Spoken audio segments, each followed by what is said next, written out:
Hey everybody, welcome back to my channel. Today we are talking about the brand new DC animated movie based on a comic that's been out for quite some time. That's going to be Superman Red Sun. And now, I've read the comic like once or twice, once a long time ago, once more recently to prepare for this movie. But I brought in the expert, the man who loves this particular book, the man, the myth, the legend, HeyArcher, who's here with me today. Let's go ahead and welcome him now. Hi Archer, how are you today? Doing well. How you doing? Hanging in there. Thank you. Appreciate it. Yeah, So you thanks for are having me. my resident expert on this book. I don't know if you've just read it a lot of times or it just happens to be your favorite story. Do you have a little bit of backstory on you and Red Sun? Yeah. So, I appreciate you calling me an expert. Red Sun is my favorite Superman comic. It is one of my top stories in general as far as comic book goes.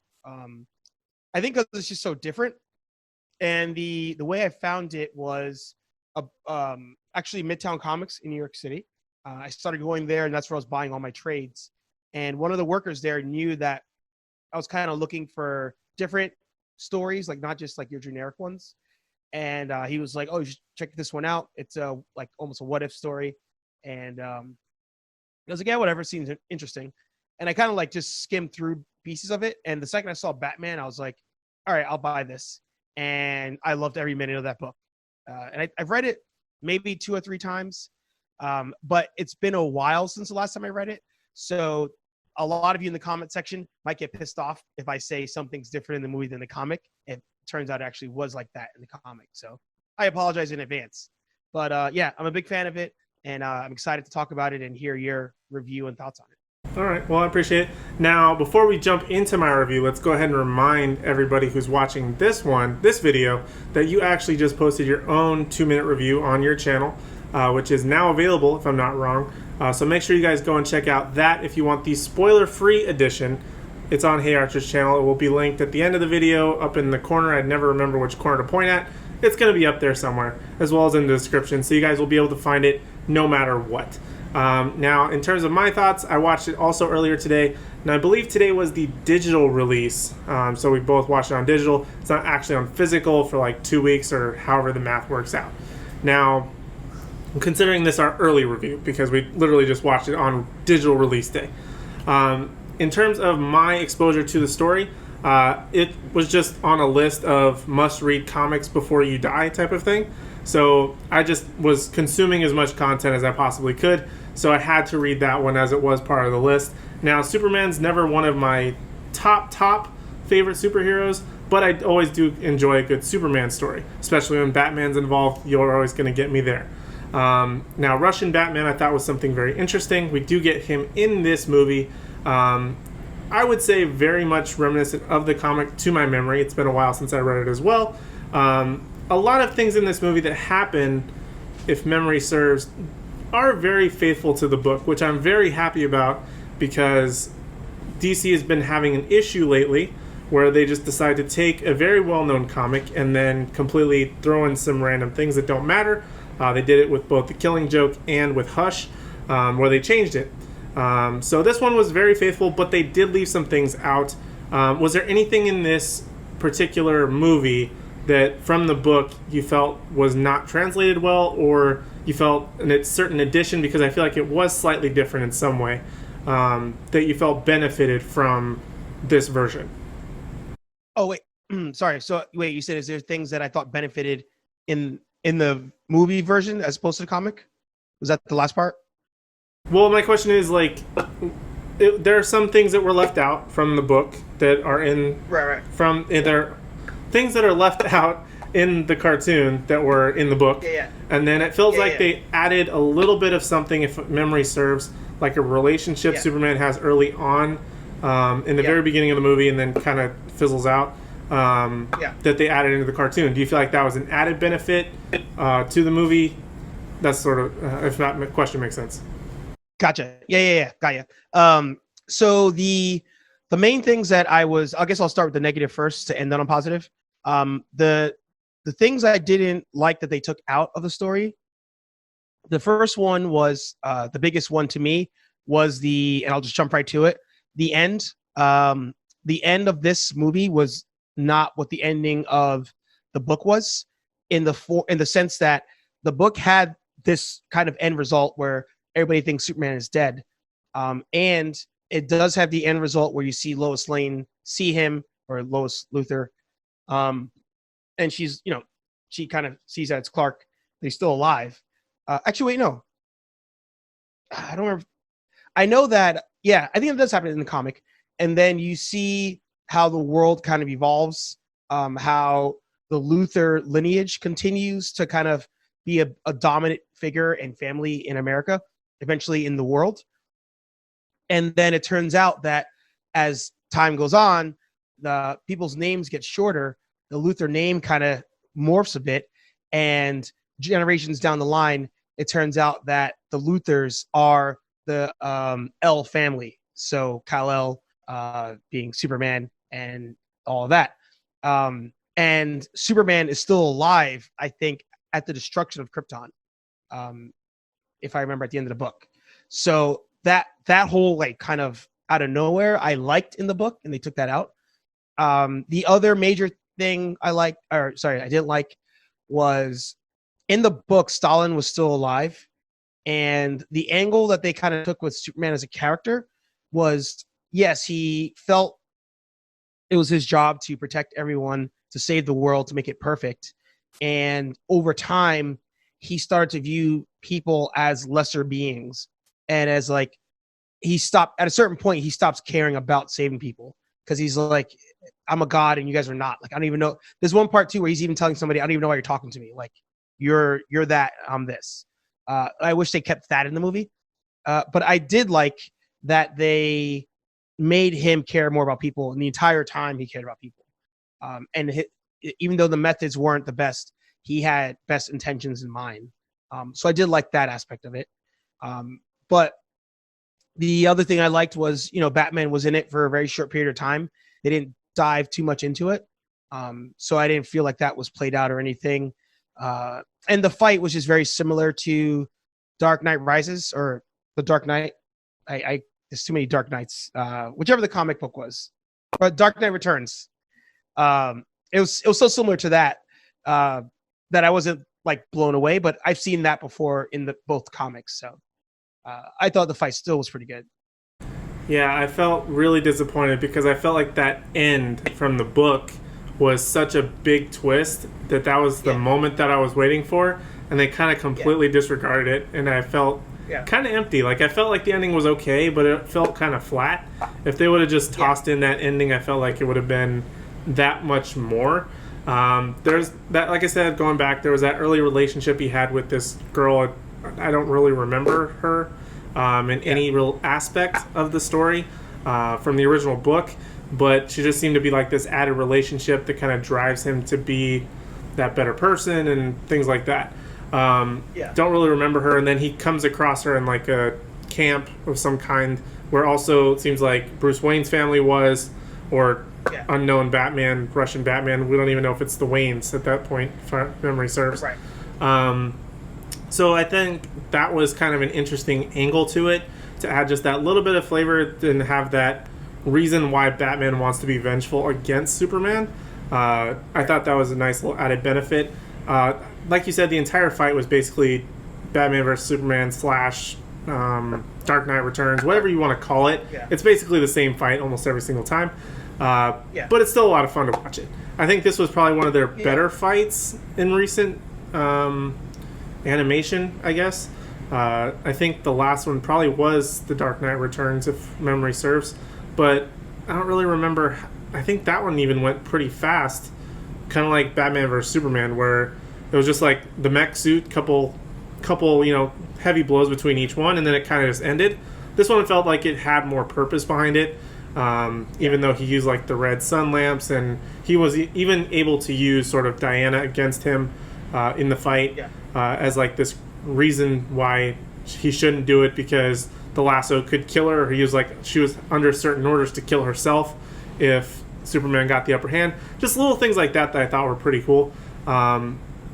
But overall, I felt like the movie was pretty good. Just that ending, if they would have added that extra little bit, even if it was an after credits type of thing, I feel like it would have elevated the movie just that much more. And I could be confusing Injustice and this story, but I in terms of the Wonder Woman dynamic, the thing that they kept that I liked was the fact that Bruce, or Batman, tied her with the lasso, that she had to break the lasso, which ended up kind of taking her power. Yeah, so in this one they just aged her, but in the book it took her powers. Like, it was everything. Um, and if I remember correctly, and I can't remember if I'm thinking this story versus Injustice, but Wonder Woman was into Superman, the way that she was in Flashpoint to Aquaman. Like, I think you're right. I think they were together in Red Sun to some capacity, same way as kind of like Injustice. So I don't think you're necessarily mixing them up. I think that they just kind of always put them in that relationship to where it seems like it can be kind of repetitive. But if I remember right, I think they were together, like you were saying. Yeah, and then the big issue is that she gives up everything she has for him, and when she it's going back to me in the book, she's like, Superman, do you still love me? Or like, I did this for you, and he's like, I didn't tell you to do that. Now you're just a petty person now. He disregards her. So that was something that I wish they had kept in this. In here she still had her powers. Like, she comes back at the end, and I think she's de-aged when she comes back at the end. But I wish that they took her powers away and that he disregarded her because she was no longer a god like he was. Yeah. Something interesting about their dynamic was there was something early on where, like, it felt like it was matching identically with the comic book. Like, when she goes and meets him at like the party, and they kind of have that interaction about the mascara shouldn't be involved, but kind of he somehow kind of gets her in, her buy-in to the whole thing, which kind of leads to her being part of that. But I thought from the comic, if memory serves, she served as more of like that general type, as well as like that love interest for him. And speaking of like their sort of history, I believe, I don't know if they just didn't want to make it as heavy-handed maybe as the comic, but I felt like the relationship with like Superman and Stalin was a lot deeper in the book, with like their history, kind of like him treating him like almost like a son, and there was like this other side character, like an agent guy who is also a son or something like that, but he wasn't Superman.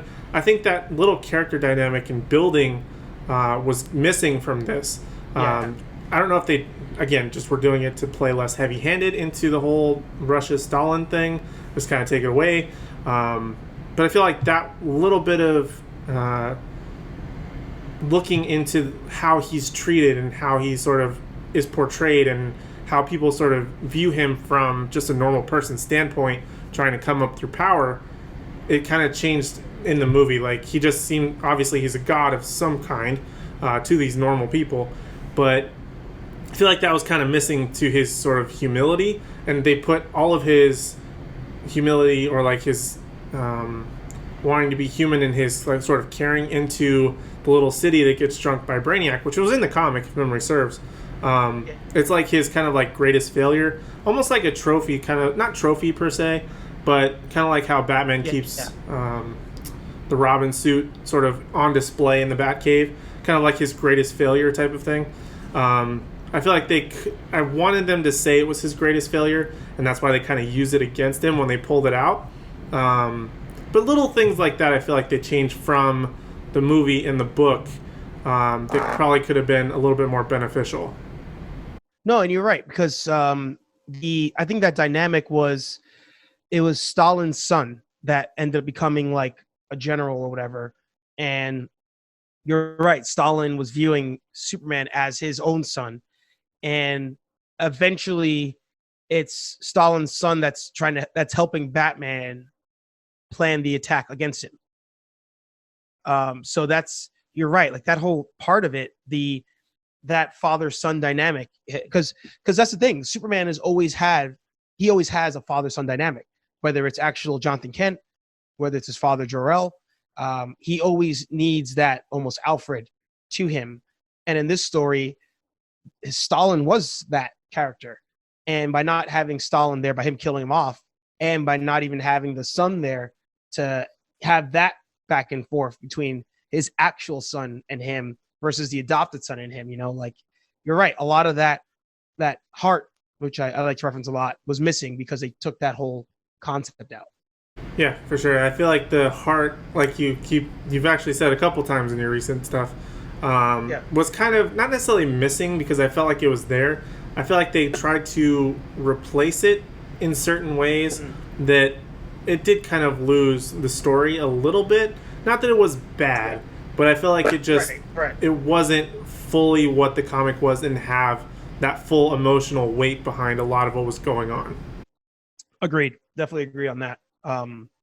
So did you like the actually, because I'm wondering if they took a lot of that out for political reasons now, but like even I felt like the Batman terrorism level was really low. So were you overall like happy with Batman in the story? I feel like it was because in a way he felt very limited in the comic itself. Like he was in it very little. Like we knew he was like the presence that was sort of not overthrowing the government, but causing a lot of issues throughout Russia and things like that, or USSR. And so we knew that he was a threat. And then I remember even reading in the comic books when he blew himself up, I was like, oh shit, Batman just blew himself up. Like he was not going to be taken out by Superman. So the fact that they kept that in and, they didn't try to make some other different story, I like that a lot. But was it, maybe I'm getting it confused, kind of like with The Dark Knight Returns. Was Batman sick in some kind of way in this one too, in the book? I don't remember. No, that is Dark Knight, because when Superman scans him, like he uses whatever it's this X-ray vision, he could see that Batman's having like a stroke or something. That was in Dark Knight Returns. Okay, I couldn't remember if he was also sick in this one. I don't know why I thought there was some association there, like maybe he had some brain thing, or I don't remember. Well, the detail I can't remember is in the book, the Batman was a mantle that was passed amongst like that terrorist group. So they showed here like 3 other people, but they were wearing just the bat symbol. In the book, I'm pretty sure other people wore the mask too. So when he fought him, that was actually the real Batman, but I think some of the other appearances were other people, I think. That sounds right. I would believe that. I don't really fully remember, but yeah, that sounds about right. But yeah, I don't really know what else to talk about it. I mean, I felt like it was, like I said, it felt like it was good, but I feel like it was missing just that little bit. I feel like it was one of the best of recent DC animated movies because of the issues with Hush, with the Killing Joke. There was a terrible Batman and Harley Quinn movie. If you've seen that, don't watch it.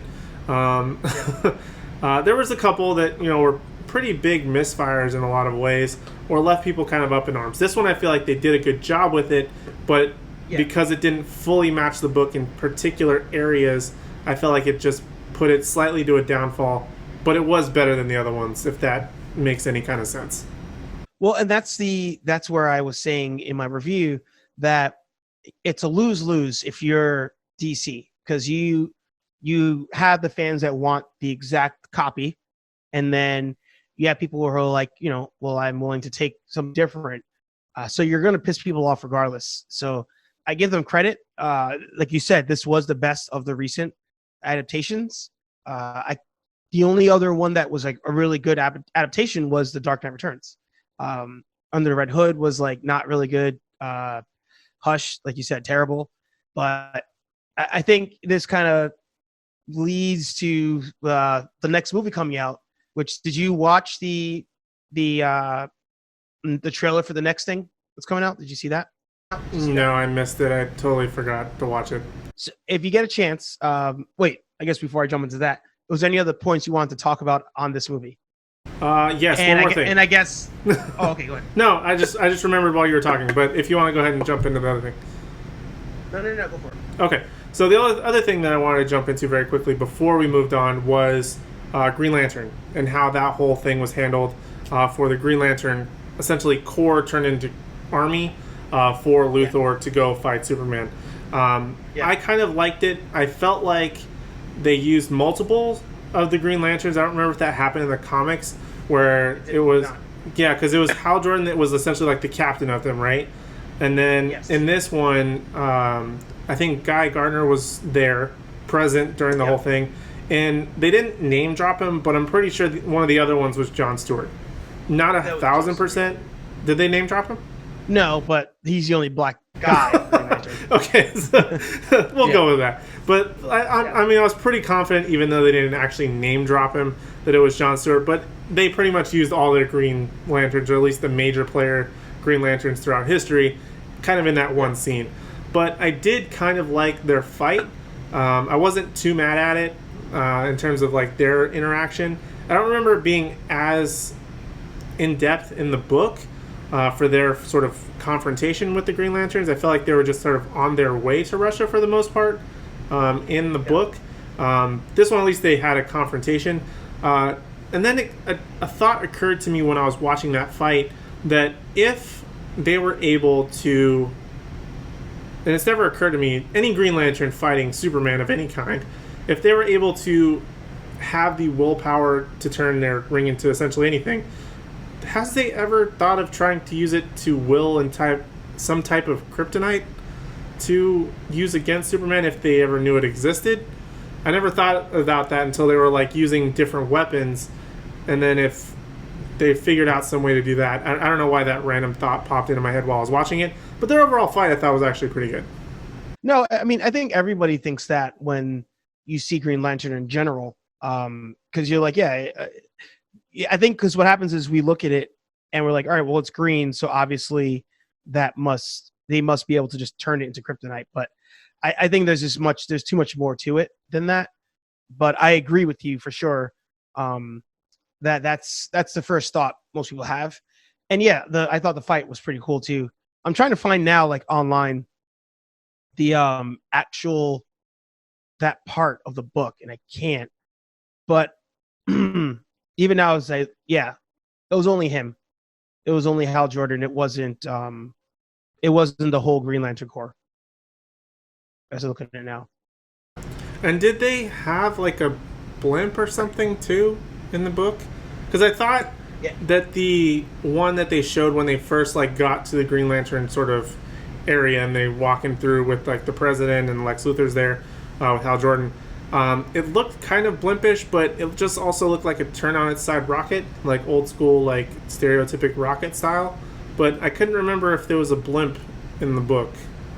And then last, I think, sort of, well, 2 more points. Sorry. Let's go ahead and do like the voice acting. Like, how do you feel like that was? Do you feel like it was pretty good? Because I feel like the Russian accent Superman was a little bit weird to start, but you know, it just kind of faded away. Kind of came in and out sometimes. What did you really think about that? I mean, everybody else was sort of fine, but I feel like that one was the one that kind of jumped normal accent, like just sort of Western accent, and then kind of back to Russian every so often. Yeah. It's funny you say that. One of my best friends is Russian, and whenever there's a Russian speaker on film, he's always like, why don't they just get an actual Russian person to do this? Like there are Russians everywhere you can get. And when I was watching it, it felt like a forced accent.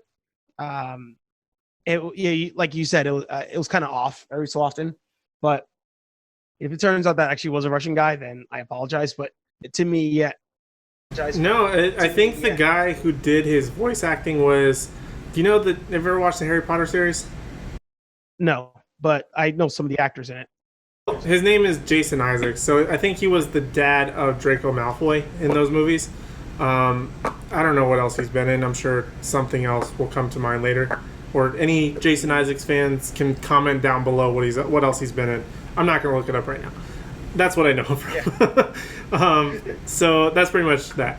But, you know, I think the voice acting was pretty good. It's just that Superman kind of bounced back and forth every so often, which I think you kind of run into those walls sometimes when you get somebody trying to do an accent from somewhere else. but I think that's just Yeah. part of the job. And then the last thing before we go into the trailer for the next DC thing was Brainiac. Sorry, had a brain fart. How did you feel about Brainiac? Because they still followed that storyline where he kind of was submissive to Superman just so he could kind of assume power later and kind of overthrow him in a way. Do you feel like that was done well? Did you like the style of Brainiac? Anything that you have comments there, or was it just sort of fine for you? I I wish they kind of, I guess, built into it more. I know in the comic it kind of came out of nowhere at a certain point because he was using Brainiac to do everything. But I think the fact that Brainiac came in so late when the turn happened, I was just like kind of whatever. But it makes sense. Like that whole aspect that Brainiac was still in control, making Superman think that he was in control. I still like that. I always like that kind of thing because I feel like that's Brainiac's MO. Like you always think you have him. Yeah, no, I didn't think it was. You always think you have him. Yeah, I didn't think it was bad. I feel like they very much subverted the whole Superman sort of putting the implant type of thing into people's like minds. Like they showed it like with like the big sort of thing on their head. Brainiac even has it, where they like brainwash them essentially, or turn them from anybody who wants to go against the government to somebody who's pro-government, happens to work in the building now and like does the mopping or something. Yeah, they showed it kind of, but they didn't really go as further in depth with like in the book. So I feel like that little bit of part of it probably could have been more improved so that the Brainiac setup could have been a little bit better. But having it still there still made sense. I felt like some aspects of Brainiac looked a little bit strange. I felt like it just looked very flat, kind of. And same thing kind of with the US Superman. I don't remember him blowing up in that fashion like before in the book. he died. He died. I remember that, but I don't remember if he blew up. Yeah, I don't remember to what capacity. Just little design choices I feel like were in those villainous type characters. Felt a little bit off to me, but overall, like I said, pretty solid throughout. Yeah. I'm just kind of. I found Comics Explained. He did the Red Sun story, and there was the Green Lanterns. And the one thing that they also did different, he at the end, Wonder Woman shows up in the movie by herself, which seemed odd to me. In the book, it was the Amazonians that showed up. It was a whole squad showed up, and Superman fought them and fought the Green Lanterns. So that's another thing that they did differently. I knew there was something there. I'm like, I couldn't place it, and I'm like, I have to figure this out. And that's what it was. That the Amazonians showed up, and Superman fights them, the Green Lanterns, and then that's right. He fights. God damn, there's so much that I think to go. He when he goes to the White House, Luthor has supervillains there to protect him, and then Superman fights them and mows through them all. Yeah, it felt kind of flat when he just showed up to the White House, and then Lois Lane just sort of walks out and's like, "Hey, I got the little small city thing." Like it was just like this feels different, and that's probably what it was. Is that those big fight moments kind of were just sort of missing. Yeah, for sure. But that's where we're saying it's almost a lose-lose. Like you can try to go toe for toe on it, and sometimes that doesn't work. But then you change it. I think they just have to be selective on what they take out. I think that at the end of the day, that's probably the thing to always remember. Taking out that whole segment, of Clark or Superman versus the Lanterns, the Amazonians, and the Legion of Doom, essentially, like could have kept that in there.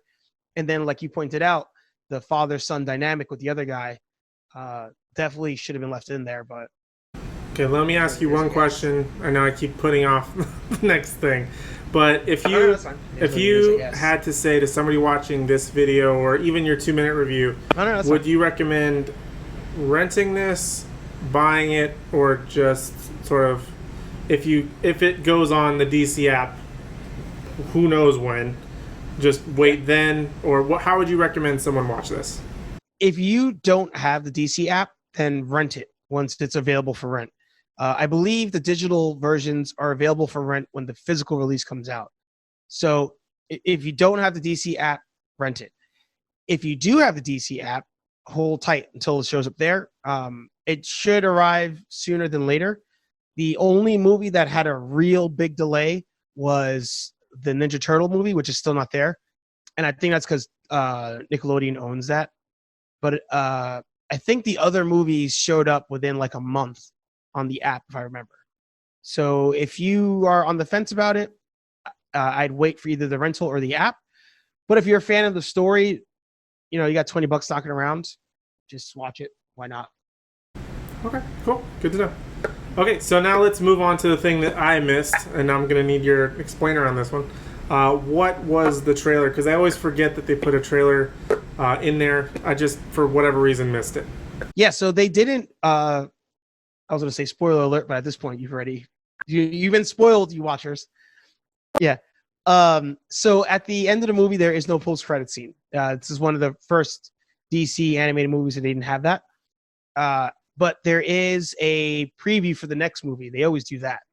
And the next movie is going to be Darkseid War. And it's actually the last DC animated universe movie of this current DC animated universe. If you get a chance, watch that trailer or watch. It's a featurette. Very Avengers Endgame. Like when you watch it, you're gonna see that it seems like they ripped Endgame off pretty hard on this. So my takeaway on it is I think it looks good.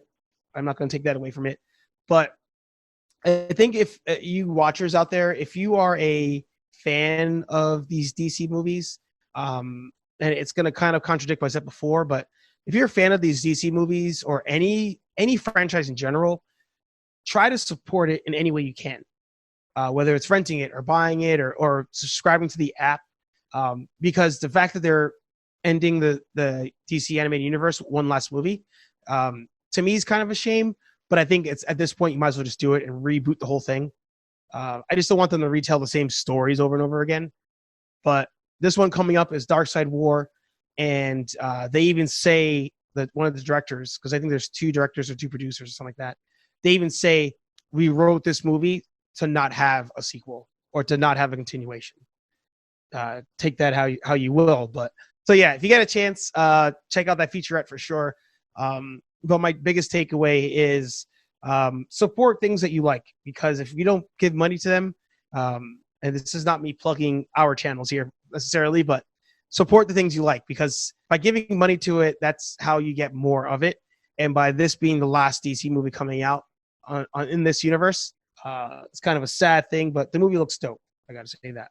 Yeah, I didn't know that. Now I'm going to have to go and watch that featurette as soon as we get done here. Probably going to have to make a video on that, because the DC animated universe has been something that's been pretty big for me. I think it really started with me. I think I got into it right around Under the Red Hood, somewhere around there. But then obviously backtracked to various things. I think it's Justice League Doom is one of my favorites. There's just a lot of good content. They have been dropping off kind of lately, but the fact that now that I know it's going to end, I don't know how I feel about that. It's kind of scary, but I mean, maybe they can do one-off stories. I don't really care. There's a ton of different stories they could do. I would love to see an animated Injustice. I'll say that until it happens and they ruin it. Yeah. I would love to see, I mentioned to you before in our previous conversation, there's a story called The Nail, where Superman kind of like disappears, and then it ends up, or he was never sort of interacted with the Kents and like crashed because they had a flat tire. And then he sort of gets more or less adopted, I think, by an Amish family or something like that. It's a really crazy story. I still recommend reading it. But no, like those sort of one-off stories that you can kind of get away with and move on. Injustice is obviously a big story, so there's a lot of different things. I feel like that would have a lot of moving parts to it in terms of movie-wise. Yeah. But we'll definitely look forward to whatever the future may hold hopefully they're moving in a more positive direction with whatever they're going to decide to do. Well, did you see that whole thing about AT&T owns DC and they might sell them? Well, did you see that whole thing about AT&T owns DC and they I might sell them? heard something about that, like they were going to stop like DC altogether, some story like that. Yeah. Yeah, I don't think they'll go that far. I think somebody would. I hope it's not Disney, but somebody would buy it. But yeah, it's the. Oh, so I pulled up the movies. It's the universe that started with Justice League War. Okay. So which basically was like the story of, if I remember right, like Darkseid and like the whatever his things were that come, the flying bug things that names escape me right now. Parademons. Parademons, thank you. Basically that, and like I think Cyborg and like Mother Box and stuff like that is it kind of started there, right? Exactly. I mean, the same thing they did in the movie. That same kind of. So yeah, it's the universe. It's the universe that started with that. So it doesn't include Red Hood, like you said, or Doom. Like those were kind of one-offs on their own. But it's all the movies that had the same voice actors, like Jerry O'Connell, that did Justice League War, Battle for Atlantis, all that stuff. Well, it's sad, but hopefully it'll go in a more positive direction. I think that's pretty much all my thoughts on Red Sun. I think we made this video as long as it possibly could be, talking about it. Yeah. Did you have anything you wanted to drop in terms of any other thoughts or anything you wanted to plug before we head out? No. Thank you all of you who stuck around and listened to this. We're both, one of the things that I always want to say when it comes to critiquing is we're fans at the end of the day, and we're not one of those. Neither one of us are content creators who bash things because we're doing it for the clicks. We only critique because we want these to get better because we actually really like them.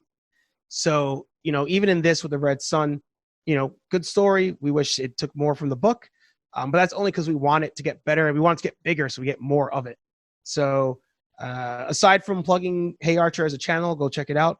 I just want to plug, again, you guys just supporting the content that you love, YouTube or big movie studio, whatever it may be, instead of bootlegging stuff. That's my good deed for the day. It's using your money to pay for stuff. Well, I'm sure everyone out there, both content creators, artists alike, anybody who puts the time and effort to make these things, including the people who have their pockets padded for all of these things, appreciate that sentiment. I do as well. Definitely go out and support these things that you like, because that's the only way that they're going to know that you want to see it. Even if you want to gripe about it, it may not always fix it, but like Archer said, we're not here because our thumbnail isn't Red Sun sucks, all capital letters, bright bold colors, because we want to bash it.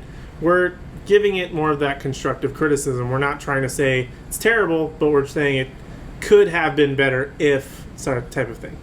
We like these things and we want to see more of them. So we just hope in our small little YouTube world that our voices are heard in some capacity. I completely agree with him there.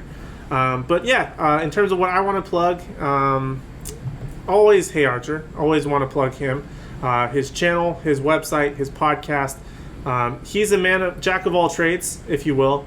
He's across all platforms. His website, he's doing photography. He's doing, you name it, he's in it pretty much right now. He's on his podcast game on his road to Joe Rogan, which I'm hoping he'll get there. We'll get there together. Yeah, we'll get there.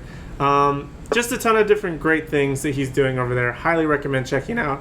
Make sure you subscribe to him. Again, all the links and things will be in the description as well as at the end of the video. In terms of what I'm doing, I promise I'm going to do this cinematically late. I'm recording it as we are in process here. I just had to stop for Red Sun. It was a big thing. So it is coming down the line, as well as probably some other stuff. So make sure you subscribe for that. But other than that, thank you so much, HeyArcher, for joining me. Always a pleasure to have you on the channel. Other than that, thank you guys so much for watching. Make sure you like, comment, subscribe. My channel, his channel. We greatly appreciate it. And we will see you in the next video. Peace.